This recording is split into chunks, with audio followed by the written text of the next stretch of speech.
I still do not think that the shadow Democrat apparatus is trying to take Biden down with the classified document scandals. I don't. I do not think that this is Obama trying to get Biden out of office to usher in Kamala, Gavin Newsom. I don't think that's what it is. I'm going to tell you my thought process here tonight. Welcome to the Liz Wheeler Show. If you haven't already subscribed to the show, please do that. Go over to Apple Podcasts or Spotify, click that subscribe button. On YouTube, click the subscribe button and click that bell so I can notify you every time we have a new episode, a new interview, or a new video. We have lots of content for you. On rumble.com/Liz Wheeler, you can hit the subscribe button. And next to that subscribe button, you'll see a little red button that says Locals. If you click that button, you can join the Liz Wheeler Show community on Locals. We have VIP content for you all the time. Really good stuff, extended segments of the show. Today, for example, on the extended segment of the show, we're going to talk about the Supreme Court leaker that apparently cannot be found. The Supreme Court issued an announcement saying that they simply couldn't find the guy or gal that leaked the draft opinion of Roe v. Wade before the justices had formally issued that ruling. Forgive me if I do not believe that this is the case. I just don't buy it. I do think, however, that we will eventually find out who the leaker is, and I'm going to tell you why. You have to go to lizwheelershow.com/locals to watch that extended version of the show, so make sure you do that. Today on the show, what are we going to talk about? We're going to talk about the horrific mass shooting that happened in Monterey Park, California. We're going to talk about it. We have to talk about it quickly before it's gone in the wind, which it will be in any minute now because of who the gunman was and what firearm he used. And let me just tell you, it doesn't suit the Democrat narrative, so this story will be gone quicker than you can say Monterey Park. We're also going to talk about some terrible terrorism that's happening right now in our country in Atlanta, Georgia. The mainstream media is, let's just say, a little less than interested in telling this story accurately, but cop cars, Antifa's lighting cop cars on fire. There was a shootout between these black-clad militants and police. Antifa is certainly to blame for this, and so we're going to talk about that. Let's get to it.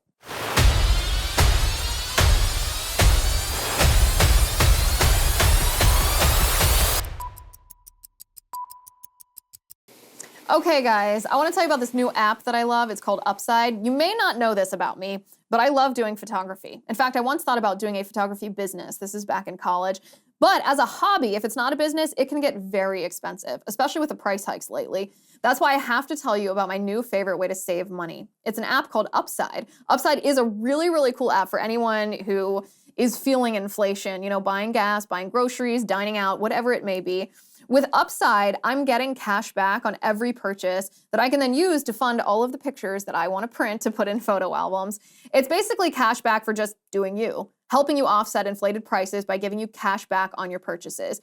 The app, by the way, is super easy to use. To get started, you just download the free Upside app, use my promo code LIZ5, and you can get an extra 25 cents back for every gallon on your first tank of gas. Next, you claim an offer for whatever you're buying on Upside, then you pay as usual with a credit or debit card, follow the steps in the app, and voila, you get paid. In comparison to credit cards, rewards programs, or loyalty programs, you can earn 3 times more cash back with Upside. Upside users are earning hundreds of dollars a year, so download the free Upside app and use promo code LIZ5 to get an extra 25 cents back for every gallon on your first tank of gas. That's an extra 25 cents back on every gallon of your first tank of gas using promo code Liz on the free Upside app. Okay, before we get into actually the Antifa stuff in Atlanta or the shooting that happened in California, I want to make a quick comment here about the 5th batch of classified documents that has been found at Biden's personal residence in Delaware. This was announced that 6 more classified documents were found at Biden's home, and this is actually very misleading. When the Department of Justice and the Biden administration sort of jointly announce this and say 6 more classified documents, it's not like 6 individual pieces of paper. It usually means 6 batches of documents with classified markings, because you're never really going to have a situation where you have one piece of paper that's classified. It's usually a briefing packet. So to say that there were 6 more classified documents found in Biden's home is deliberately misleading. It's manipulative. It's meant to belittle the malfeasance that Biden has committed by his mishandling of classified documents. So I said in the intro, I am not convinced that this is the shadow Democrat apparatus trying to get rid of Biden. I don't think that's what it is. I do not think. The FBI searched Biden's residence for 13 hours on Friday. They say that this was not a raid. They're desperately trying to differentiate themselves from Trump and the FBI raid on Mar-a-Lago. Biden, they said, consented to this, that it wasn't a subpoena. He participated voluntarily. That makes no difference. That's just political narrative. That's just silly language, silly rhetoric here. It makes no difference because had Biden not agreed, they would have given him a subpoena and they would have conducted the raid whether he wanted them to or not. I don't believe they gave Trump that option. They're trying to sound like that they are behaving and cooperating, but what Biden did is so much worse than Trump. Here's what they found in Biden's home. They found that there was documents all the way back from when Biden was in the Senate. Biden was elected vice president, remember, when Obama first won in 2008.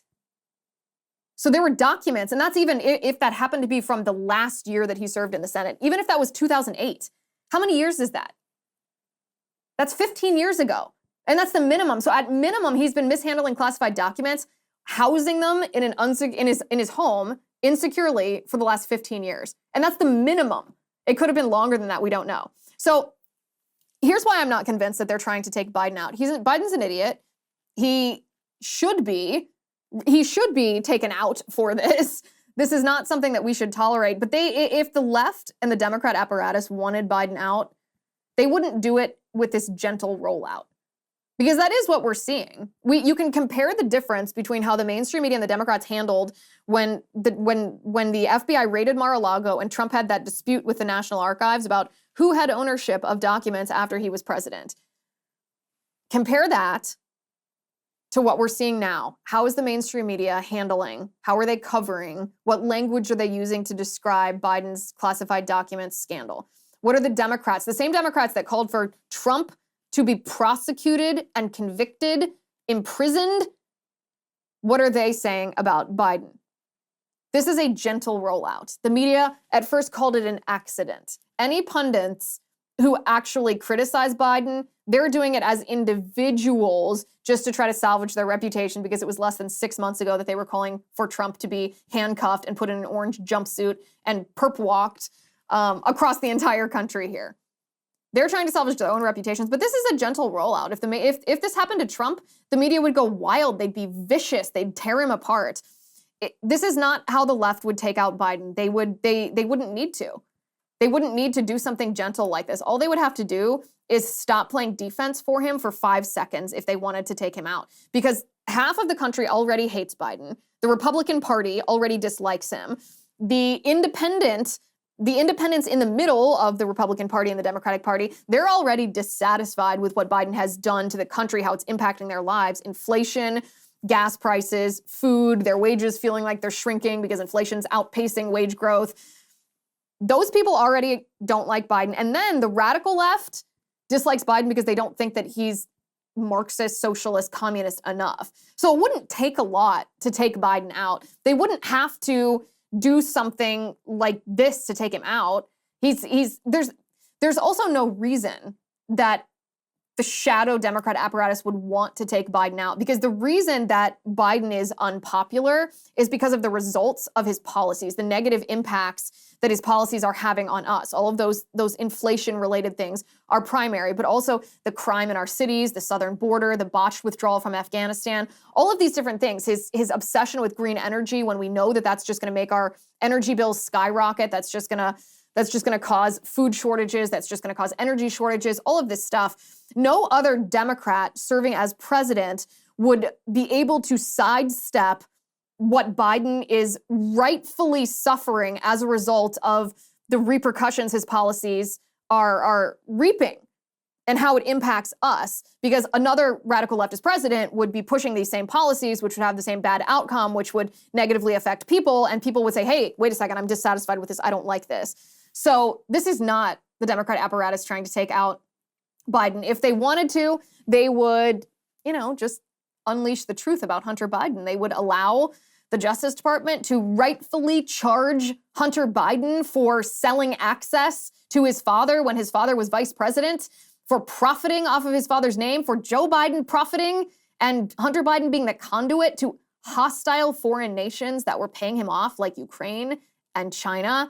They would not have to do this gentle rollout. I promise you, this is not how they're trying to take Biden out. Hunter, though, this is still a cover-up of everything that Hunter Biden has done. Hunter Biden is the window into the corruption of Joe Biden, and the media and the Democrats are still playing cover-up. Because look at this. This was published by the New York Post. This is a picture of a box that was found in Biden's house. On the top of this box, look at the marker. What does it read? It's written in Sharpie. It says important documents and photos. Is this where the classified documents were stored? This is like the most Midwestern dad thing to do ever. To put important documents in this banker's box with a bunch of masking tape all over it and put it somewhere in the garage.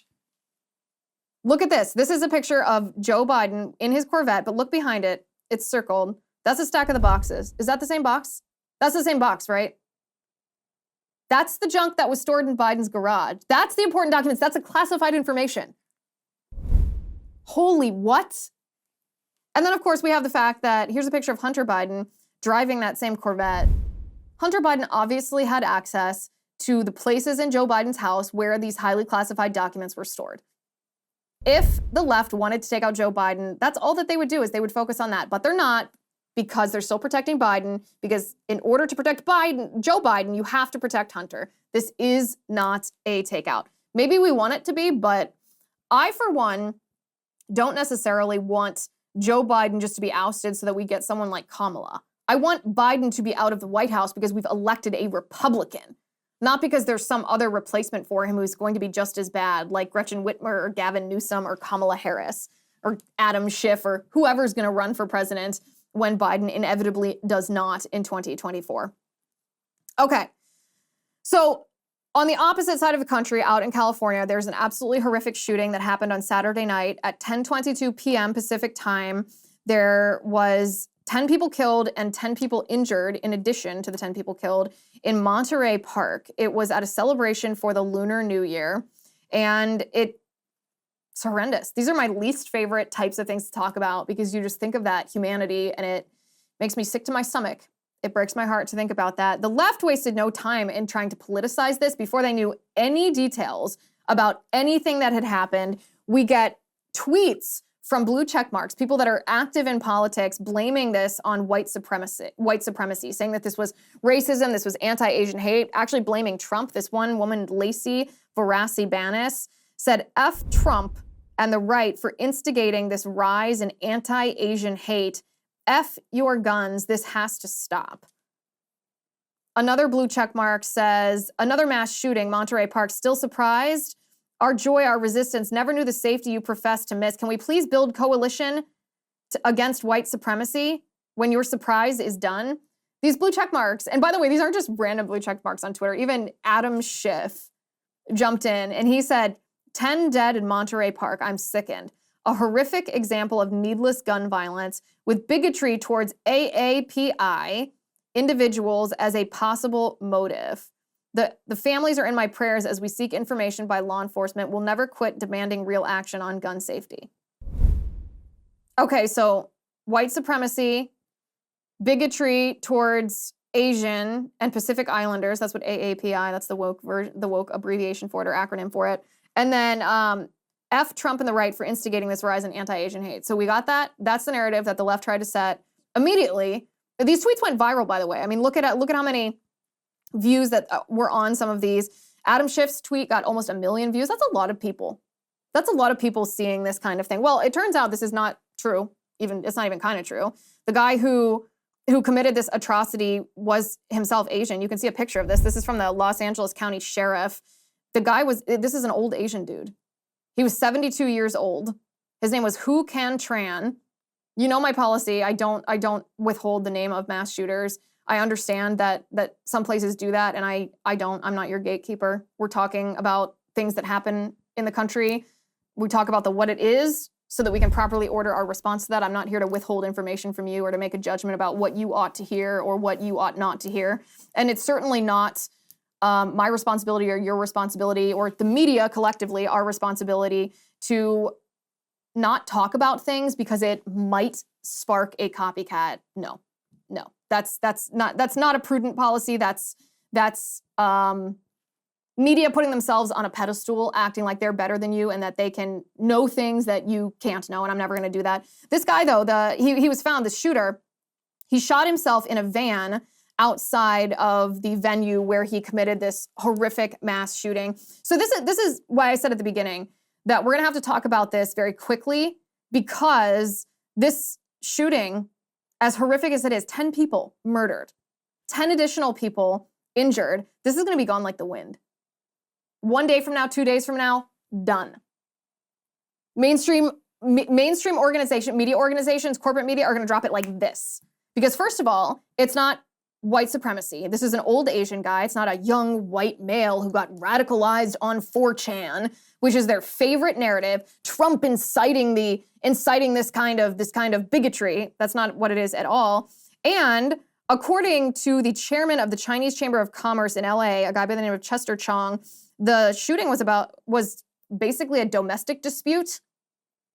And a domestic dispute, I guess a better way to phrase that would be it started as a domestic dispute. This has not been confirmed, but the early reports are that this shooter was mad that he wasn't invited to a party, and so he shot it up.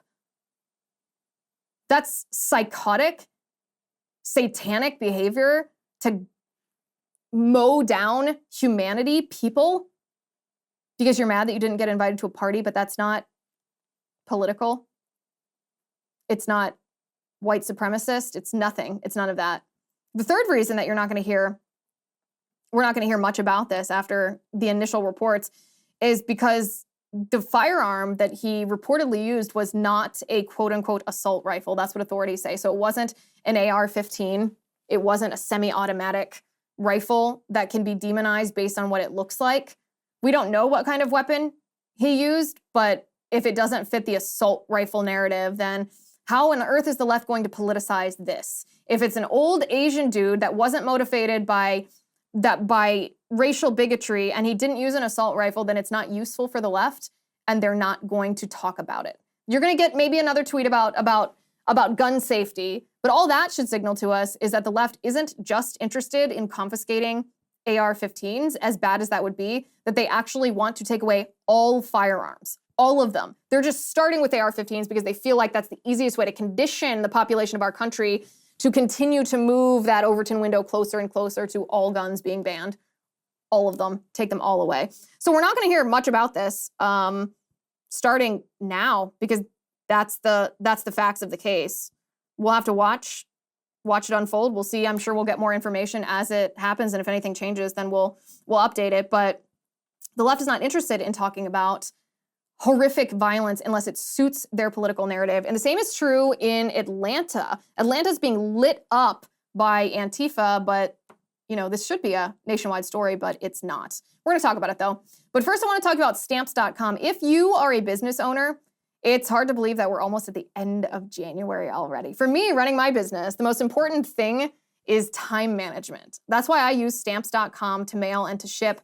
Stamps.com lets you print your own postage and shipping labels right from your home or your office. It's ready to go in minutes, so you can get back to running your business sooner.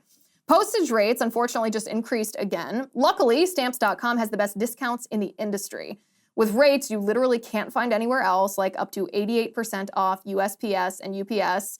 You can get access to the shipping services you need to run your business right from your computer anytime, day or night. No lines, no traffic, no waiting, no bureaucracy. All you need is a computer and a printer. They even will send you a free scale, so you'll have everything you need to get started. Set your business up for success when you get started with Stamps.com today. Sign up with promo code Liz for a special offer that includes a 4-week trial, plus free postage and a free digital scale. No long-term commitments or contracts. Just go to Stamps.com, click the microphone at the top of the page, and enter code Liz. Okay, so down in Atlanta, Georgia, Antifa is waging war against the police department. And I want to start just by showing you this video, exactly what Antifa is doing. They're not just protesting, they're not just agitating, they are committing acts of violence and terrorism. They're, in fact, lighting police cars on fire. This is like major, major arson stuff. Take a look at this. But An Atlanta police vehicle is on fire. Yeah, we should back up. Back up, everybody. Or those shots are from the car.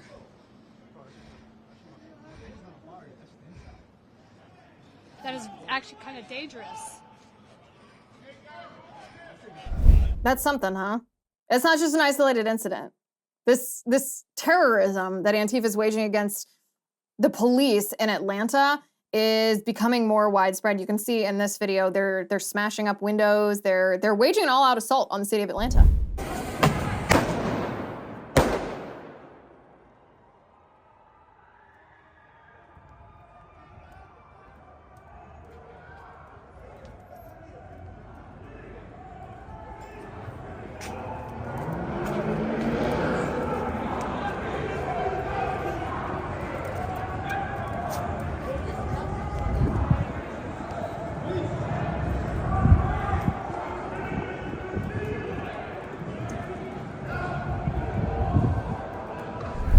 So there are some essentially defenders of what Antifa is doing in Atlanta right now, destroying the city, that try to deny that it's actually Antifa. And the reason that Antifa behaves the way that they do, the reason that it's this decentralized movement where they try not to have leaders become prominent, where they cover their faces and disguise their voices, is for that actual reason, so that they can have this defensibility, if you will. They can deny it and say, well, it's not us. How do you know it's Antifa? Don't demonize Antifa. It's just, maybe it's somebody else. No. You can tell from that exact video, this is exactly how Antifa operates. These black-clad militants that light up police cars, they commit arson, they burn up police cars, and they vandalize private businesses. This is like the Black Lives Matter Antifa modus operandi. They vandalize private businesses with rocks, no less. This is classic Antifa. Of course this is Antifa.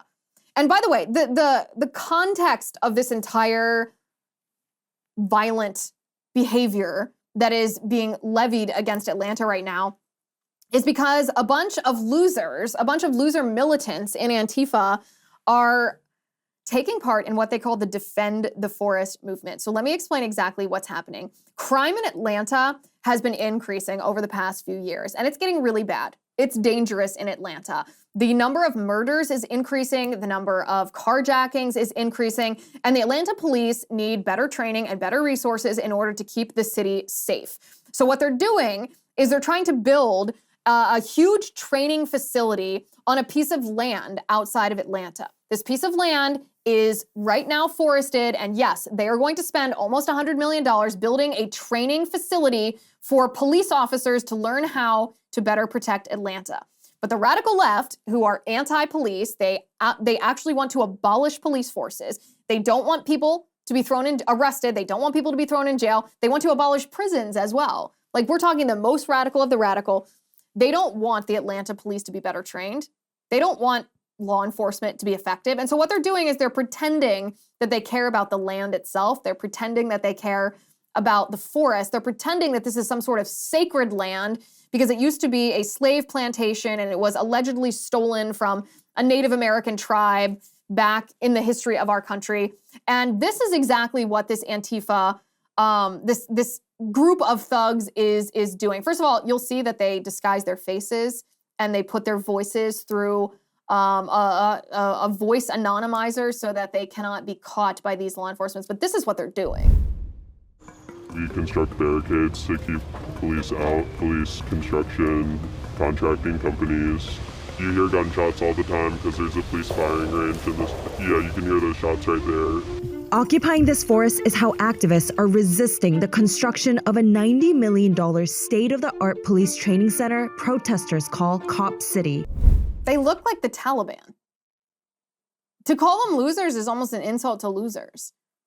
These people are wasting their lives, which is, in a sense, sad, but it's also incredibly dangerous what they're doing. So they're not just peacefully protesting. They're not just staging. They're not just trying to make their voices heard. They're not just pushing their political agenda, even if their political agenda is unpopular. Therefore, people might not buy onto it, and they're trying to agitate a little bit to get attention for it. No.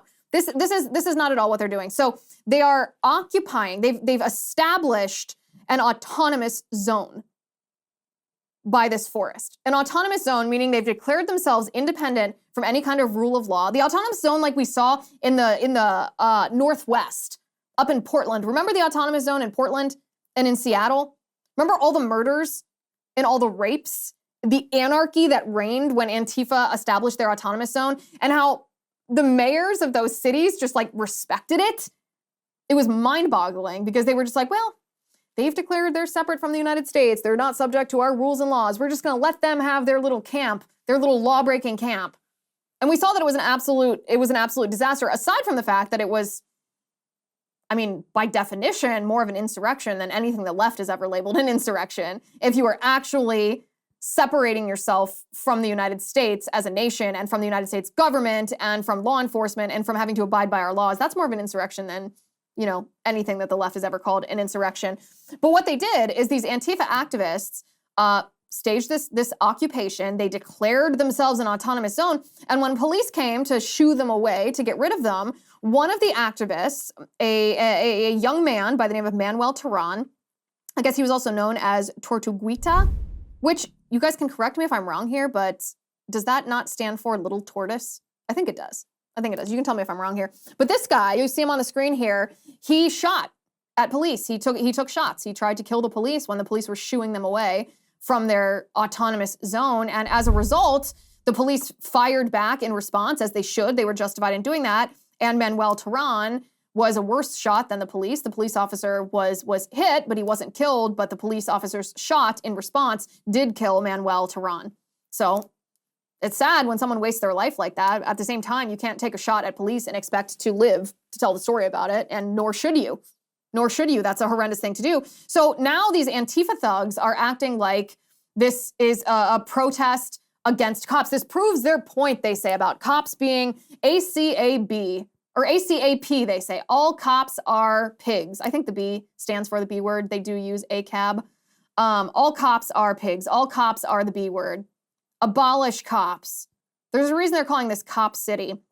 So they're acting like this guy, the little tortoise or Tortuguita, is a martyr, and that now they're making this into a Black Lives Matter thing. There's little pop-up protests in cities around the country. The one in Boston in particular, we're going to get to in a minute because there's a political tie-in there.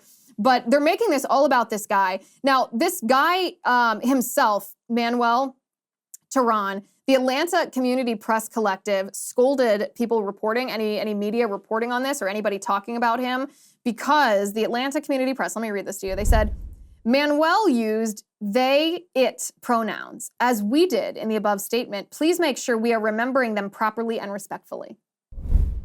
No. Manuel's a man. Therefore, he will be referred to with male pronouns. You don't get to choose your pronouns. They simply are. You don't get to request that people use neo-Marxist pronouns after you tried to murder a cop. But this, of course, is what the radical left cared about. They don't care about the fact that this state patrol trooper was nearly murdered and that this was a self-defense. This Antifa thug was shot in response. Again, this is over a police training center because there's been such an increase in crime in Atlanta. Okay, so rewind just a little bit here. This has been going on for months now. This is not something that just popped up in the last day or two or three. Rewind a month. There were 6 people, 6 of these Antifa thugs who were charged with domestic terrorism. 6 of them. Not an isolated incident, an autonomous zone that they're claiming is separate from the United States and not subject to the laws of the United States. 6 of these thugs were charged with domestic terrorism. But look at who these people are. When they actually take off that black t-shirt off their head, who's underneath? Who are these domestic terrorists? We're going to talk about that in just a second. But first, I want to talk to you about Genucel. Ladies and gentlemen, it's time for the Genucel New Year's clearance event. I got you a great deal on this. For a limited time, you can save over 70% off Genucel's most popular package and take care of all your skincare needs. Turn back the clock with Genucel skincare, and I'm talking you can look 5, 10, even 15 years younger. You will watch those fine lines, those forehead wrinkles, the sagging jawline, the dark marks, skin redness, and even those pesky under-eye bags gone right before your eyes. Genucel works for women and for men, safe for all skin types, and perfect for skin of any age. And with its immediate effects, Genucel promises results that will make you smile, guaranteed, or 100% of your money back. Right now, you can get Genucel's customer favorite, their deep firming vitamin C serum, absolutely free in every most popular package. So hydrate your skin while restoring that vibrant glow. Just go to Genucel.com/Liz and enter Liz at checkout. Every order placed is automatically upgraded to free shipping for the new year. So don't wait. Go to Genucel.com/Liz. That's spelled GENUCEL.com/Liz. Genucel.com/Liz. 6 of these Antifa thugs were arrested and charged with domestic terrorism. But once you take the black hoodie off of these folks, who exactly are these people? Who are they? Well, it's interesting to see who they are. In the case of this young ne'er-do-well, look at this guy. His name is Francis Carroll, and he looks pretty rough. He looks pretty ratchet, right?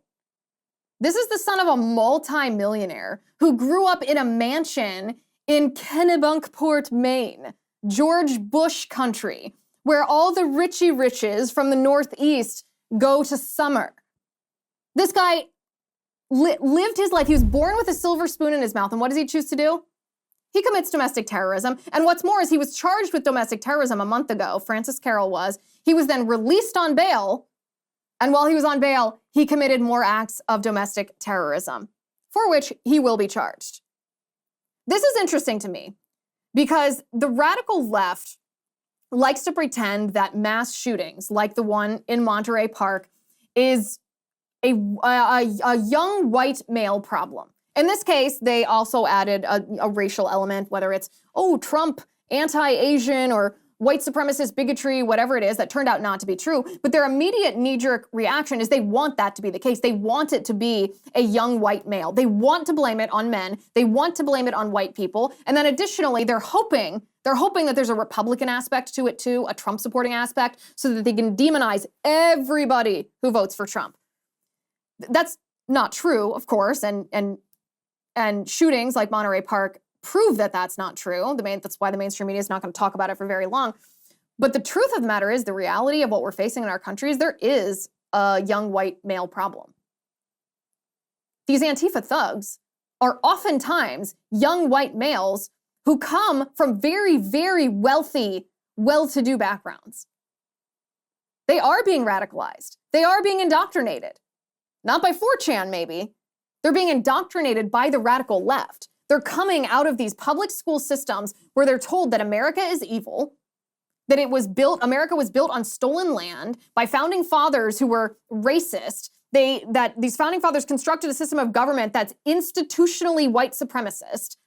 They're told that every person who has a minority identity not only must identify primarily with that minority identity, but is fundamentally oppressed, and that the only way to rectify this moral evil is to overthrow the United States government, is to usher in a revolution that, would you look at that, results in a Marxist United States. This is the result of the indoctrination.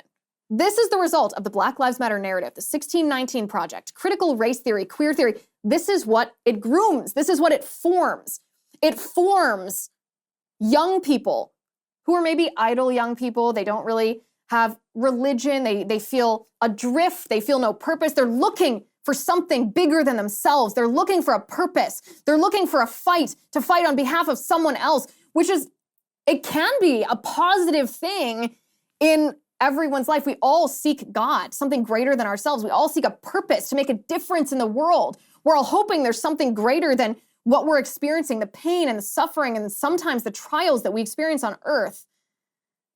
But if you don't have a properly ordered moral understanding of the world, if you don't have God, if you've been indoctrinated over and over in every institution, on social media, in your peer groups, at school, everywhere, that America's evil, that we stole the country wrongfully from Native Americans, that our founding fathers are evil racists that built a government that perpetuates institutional white supremacy, and that the only solution to this is revolution that topples the United States government and instead ushers in a Marxist United States.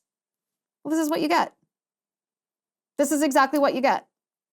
The pop-up protests that are matching this Antifa autonomous zone in Atlanta, one happened up in Boston, There were monuments in Boston that were defaced, and not the one that we discussed last week, not the hideous modern art that was supposed to be Martin Luther King hugging his wife, but we all know what it actually looked like. Up in Boston, there was another monument that was defaced, and on this monument, it was, abolish Cop City, and, all cops are pigs, all cops are B. It was all kind of anti-police vandalism on public property, in addition to the fact that there was assault of police officers. Police say that some of their officers were hit in the face by some of these agitators, these young Antifa thugs.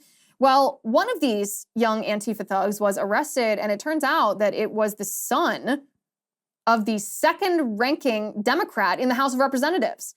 The second-ranking Democrat, who is the House Democrat whip, is a woman by the name of Catherine Clark. Catherine Clark's son, Jared, who, by the way, pretends to be a woman named Riley. So again, you can see the result of both of these ideologies that we've talked about, critical race theory and queer theory, inherently intertwined. One cannot fully survive without the other. One cannot spark the Marxist revolution that both seek without the other. So first we see that Jared thinks that he's Riley based on queer theory, and that Jared thinks that he as a white person is inherently racist, and the only way to redeem himself is to try to topple the government of the United States. And by doing this, by attacking police officers, supposedly is the way to do this. Catherine Clark issued a statement after the arrest of her son, and this is what she said. She said, "Last night, my daughter, LOL, was arrested in Boston, Massachusetts. I love Riley, and this is a very difficult time in the cycle of joy and pain in parenting. This will be evaluated by the legal system, and I am confident in that process." First of all, this is not just part of the cycle of joy and pain in parenting. This is bad parenting manifested. If you allow your child to be indoctrinated the way that your child was indoctrinated in queer theory and critical race theory, this is the inevitable result. This is terrible parenting. Catherine Clark is partially responsible for this. You did not keep your child off of social media. You put your child in a school where there was indoctrination. You are a Democrat, the party which has embraced this poisonous ideology. This is almost as much your fault in a moral sense as it is your son, who has been severely psychologically manipulated by this kind of brainwashing and indoctrination. By the way, the irony here is that Catherine Clark has previously called our justice system racist, systemically racist, and now all of a sudden she's confident that the justice system will do right by her son. I don't think so. So then we have the media, of course. The media is trying to portray these Antifa riots in Atlanta as either, well, first of all, a lot of it's just being ignored, but the media, the local media that is covering it, is trying to paint literal cop cars on fire as being mostly peaceful. Vehicle still up in flames here over at Andrew Young and Peachtree. And if you take a look over here, if you pan over, I want to show you. This is what they were handing out at the protest. So it was a largely peaceful protest where they just wanted what they're calling justice so sorry.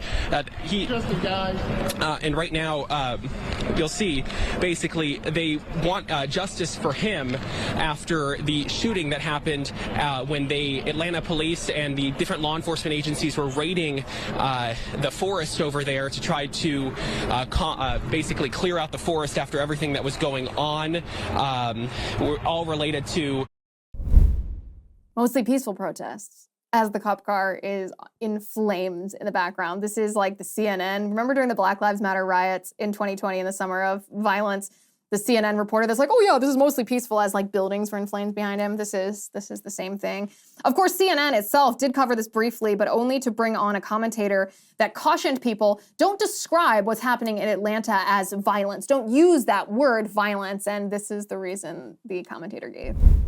From the standpoint of the protesters, but as even the chief himself said, this is a small group.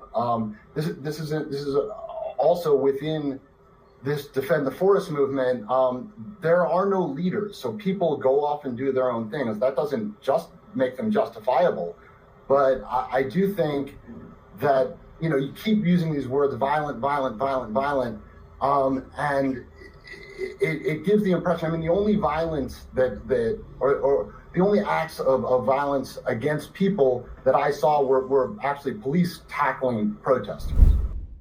So evidently this quote unquote freelance journalist, David Peisner, is just a spokesman for Antifa, because that's their argument. This is the Antifa Black Lives Matter narrative, that any kind of vandalism or violence or destruction against private property isn't violence because it's not people, that it's just a thing and therefore it's not violence. That's false, first of all. And second of all, the mayor of Atlanta, Andre Dickens, said that people were carrying explosives. Antifa thugs were carrying explosives. And by the way, this ignores the fact that the Antifa thug that was shot in self-defense by the cop shot the cop first. Is that not violence? Are we just conveniently ignoring that? Well, there's a reason that David Peisner, this freelance journalist featured by CNN, ignored that, and that is because he is on the side of Antifa. If you look at David Peisner's Twitter account, can we put this on the screen? Look at his Twitter account. What did he retweet? Please donate to the family of Tortuguita, murdered by the police for defending the forest and fighting to stop Cop City. And look at that right above it. What does it say? David Peisner retweeted. So CNN had on this guy, David Peisner, who told us that to stop using the word violence because it wasn't violence against people, ignoring the fact that the Antifa thug had tried to murder a cop. Meanwhile, he's fundraising for the family of the Antifa thug who was murdered. David, where's the fundraiser for the family of the cop who was shot by the domestic terrorist? Of course, there is no fundraiser there. So of course, what should happen here is the Biden Department of Justice, run by Merrick Garland, should step in, and they should label Antifa as a domestic terror group, and they should make sure that they are prosecuted as terrorists and that Antifa is disbanded. It's not just an idea. It's not just nothing, as people on the left are wont to say. Antifa is a much bigger threat to the safety and security of our cities than any insurrection the Democrats claim to care about, any white supremacist violence that the Democrats label a shooting that had nothing to do with racism, bigotry, or white supremacy. Crime in Atlanta has been spiking. There have been 162 murder investigations that were conducted in 2022. That's the most since 1996. This is why police in Atlanta need more training. This is why they need a new training center. Mark my words. What's happening in Atlanta right now, the mainstream media might ignore it. The Democrat politicians might look the other way. The Department of Justice is essentially complicit if they do nothing. But this will do more to take out Biden in the eyes of the voters than the entire classified document scandal. Because what happened with Black Lives Matter in the summer of violence in 2020, people changed their mind about who they were going to vote for. People changed their mind and left the Democrat Party because they saw the damage that was done to our cities by these violent leftist neo-Marxist groups, and now this is happening again in Atlanta. I mentioned this before, but I'll mention it again. We're going to talk about the Supreme Court leaker and why I think, even though the Supreme Court claimed, oh, we can't find the guy or gal, which I don't believe, why we still will find out who this is, and I'm going to tell you how we're going to find out who this is. Join us at lizwheelershow.com/locals to hear all about that. Thank you for watching today. Thank you for listening. I'm Liz Wheeler. This is The Liz Wheeler Show.